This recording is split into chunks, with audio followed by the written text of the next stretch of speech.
मैं हूँ मान्या और आज मैं हुंदर नुब्रा वैली में हूँ एक यूनिक एक्सपीरियंस के लिए, जहाँ से मैं इंडिया के उस विलेज जाऊंगी जो पाकिस्तान बॉर्डर के पास है। और मजे की बात ये है कि पहली बार टूरिस्ट के लिए ओपन हुआ है। लेकिन अब उससे पहले मुझे आपसे पिछले व्लॉग में किया हुआ वादा पे तो निभाना है। टाडा! तो लो भाई, ये रहा मेरा टेंट। मैं रात भर इस टेंट में रुकी, एक तरह का रूम ही समझो इसे, क्योंकि इसमें हर वो फैसिलिटीज है जो हमें चाहिए होती है किसी भी जगह पर। तो मेरे शूज ही पड़े हुए हैं, ये मेरा बैग,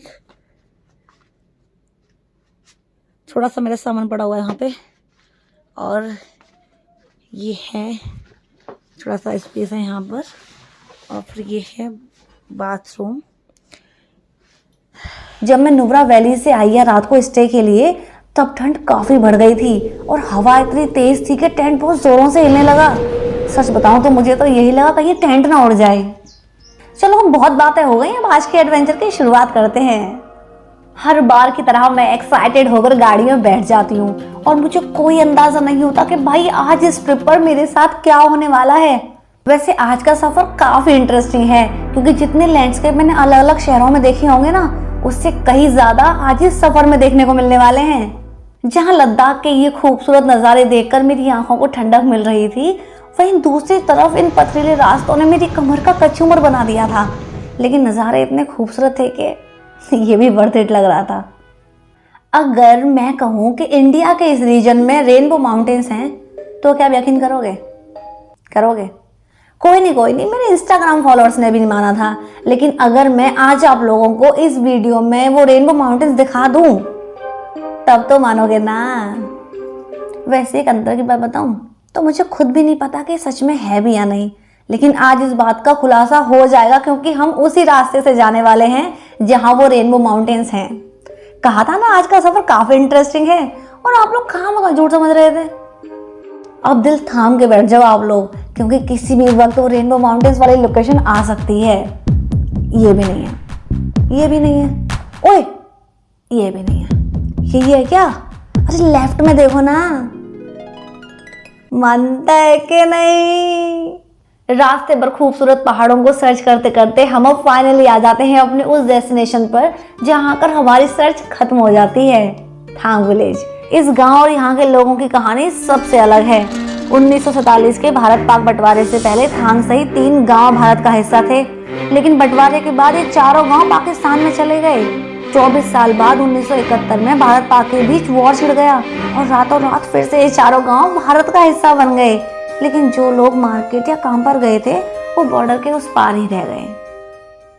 थांग विलेज गिलगित बाल्टिस्तान का एक हिस्सा हुआ करता था, लेकिन इंडिया का हिस्सा बनने के बाद यहाँ के बाल्टी लोगों ने पुराने समय में इस्तेमाल की जाने वाली चीज़ों को म्यूजियम में लगा दिया, और आज हम सबसे पहले उसी म्यूजियम को देखने जा रहे हैं।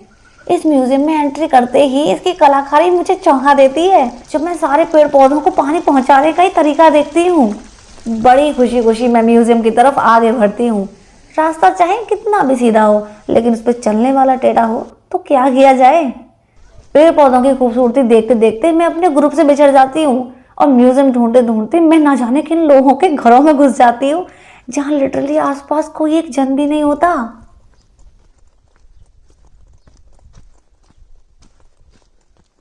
कुछ देर इधर उधर भटकते भटकते मुझे थोड़ी दूरी पर कुछ लोगों की भीड़ दिखाई देती है, और मैं लोगों से वहां जाने का रास्ता पूछते पूछते पहुंच जाती हूँ उस लोकेशन पर जहां से एक्चुअल में पाकिस्तान का बॉर्डर दिखाई देता है।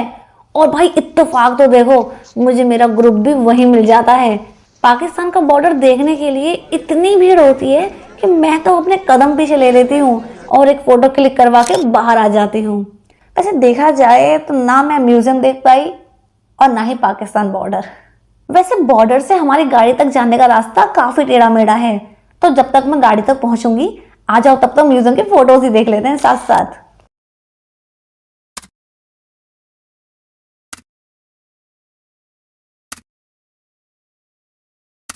अब 1971 में सिर्फ थांग विलेज ही थोड़ी इंडिया का हिस्सा बना था, बल्कि 3 और गांव थे इसके जैसे, जिसमें से एक विलेज था तुर्तुक, जहां हम अब जा रहे हैं। खूबसूरत रास्तों से गुजरते हुए अचानक से पहाड़ों से बहती एक नदी दिखाई देती है। ये थांग विलेज का रास्ता है और रास्ते में जाते जाते इतनी ब्यूटीफुल जगह थी, तो मुझे भैया को बोलना ही पड़ा कि भैया प्लीज़ यहाँ प्लीज़ रोक दो एक बार यार, यहाँ पे थोड़ा सा टाइम स्पेंड करना बनता है। तो यहाँ पर मैं रुकी हूँ, जगह का बिल्कुल नाम भी नहीं पता, लेकिन ये जगह पर देखो कोई भी नहीं है बिल्कुल, बस एक हमारी गाड़ी खड़ी हुई है और यहाँ पर हम लोग जा रहे हैं पानी के पास। अब मैं भी जा रही हूँ।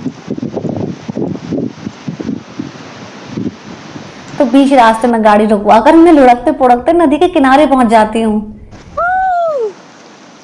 तो इतनी तेज पानी का बहाव है, इतना ज़्यादा तेज, लेकिन मैंने अपने शूज़ उतार दिए हैं और मैं पानी के अंदर जा रही हूँ थोड़ा सा। तो पता नहीं कौन सी नदी है, लेकिन इसका पानी इतना ठंडा और थोड़ा थोड़ा वाइटिश भी है।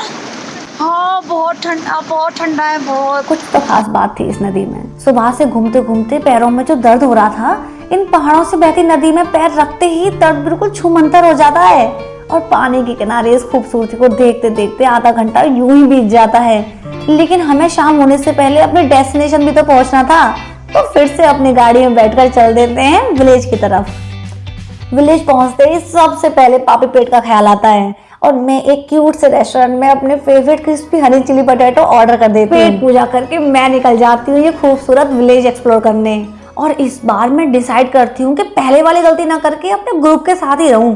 लेकिन मैंने भला कभी किसी की मानी है जो अपनी मानती। विलेज पहुंचते ही इस खूबसूरत नज़ारे को देखकर मेरे कदम वहीं थम से जाते हैं और मेरा ग्रुप आगे बढ़ जाता है। लेकिन इस बार मैं अपनी मर्जी से खो जाती हूँ इन पहाड़ों की खूबसूरती में, क्योंकि कुछ वक्त अकेले बिताना था मुझे। पहाड़ों के बीच बसे कुछ घर देखकर मैं थोड़ा उनकी तरफ जाकर देखती हूँ, तो मुझे उस घर में रहने वाले कुछ लोग मिल जाते हैं जो मेरे ब्रेसेस के बारे में पूछने लगते हैं। ना मुझे उनकी भाषा आती थी और ना उनको मेरी, लेकिन फिर भी मैं पूरी कोशिश करती हूँ इशारों से उन्हें समझाने की कि क्या होते हैं ये ब्रेसेस। उनसे चाहे थोड़ा सा ही इंटरेक्शन हुआ हो, लेकिन ये मोमेंट हमेशा मेरे दिल के करीब रहेगा। शाम ढलने लगी थी और वापस अपने टेंट में जाने का वक्त आ जाता है, तो हम अपने आशियाने की तरफ निकल पड़ते हैं। रास्ते भर मेरे ग्रुप के लोग मेरे से हजारों सवाल पूछते हैं मेरे व्लॉगिंग के बारे में। तुम क्यों व्लॉग बना रही हो, कितना पैसा मिलता है, तुम्हें क्या फायदा है इससे? और मैं उनके जवाब देते देते व्लॉगिंग करती रहती हूँ। खूबसूरत नज़ारों को कैप्चर कर ही रही होती हूँ, तभी अचानक से हमारे ड्राइवर भैया ब्रेक लगा देते हैं और मेरा एक्सीडेंट हो जाता है। 2 मिनट तक तो मुझे कुछ होश ही नहीं रहता कि हुआ क्या। लेकिन उससे भी अजीब मुझे तब लगता है जब गाड़ी में बैठे लोगों में से कोई एक जन भी मुझे उठाने नहीं आता और ना ही मेरे दर्द के बारे में पूछता। और उस वक्त मुझे एहसास होता है भीड़ में अकेले होने का। लेकिन फिर मैं सोचती हूँ कि this is a part of travelling और फिर से अपने पहाड़ों पर फोकस करती हूँ। अपने टेंट पर पहुँच के पता चलता है कि भाई यहाँ तो अलग ही कार्यक्रम चल रहा है। पता चलता है कि आज तो यहाँ कल्चरल नाइट है, तो सब लोग डिनर करके जल्दी से आ जाते हैं फोक डांस एंजॉय करने। इसको देखकर ही मुझे लग रहा होता है कि भाई अब आएगा असली मजा।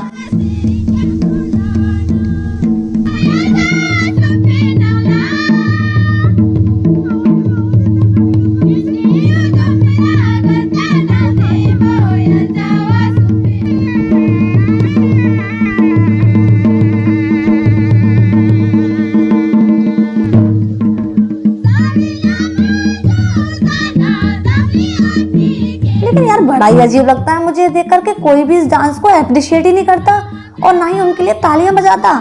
तो मैं बिना किसी के सोचे तालियां और सीटियां बजाना शुरू कर देती हूँ और मुझे तालियां बजाते देख भाई बाकी लोग भी तालियां बजाना शुरू कर देते हैं। लेकिन मुझे सिर्फ तालियां या सीटियां ही नहीं बजानी थी, मुझे तो उनके साथ 2-4 ठुमके लगाने का मन था, क्योंकि मैं भी इस कल्चर डांस का हिस्सा बनना चाहती थी। तो मैं बाकी लोगों से मेरे साथ डांस करने के लिए पूछती हूँ, लेकिन सब मना कर देते हैं। तो मैं बिना किसी की सोचे पहुंच जाती हूँ उनके साथ ठुमके लगाने।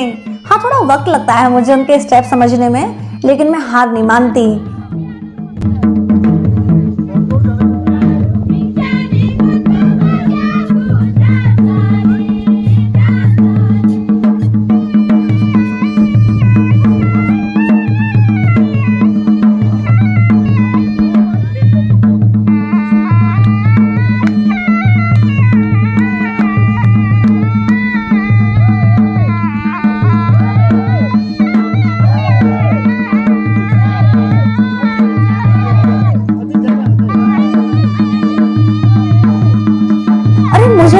और एक एक करके बाकी लोग भी ज्वाइन करने लगते हैं।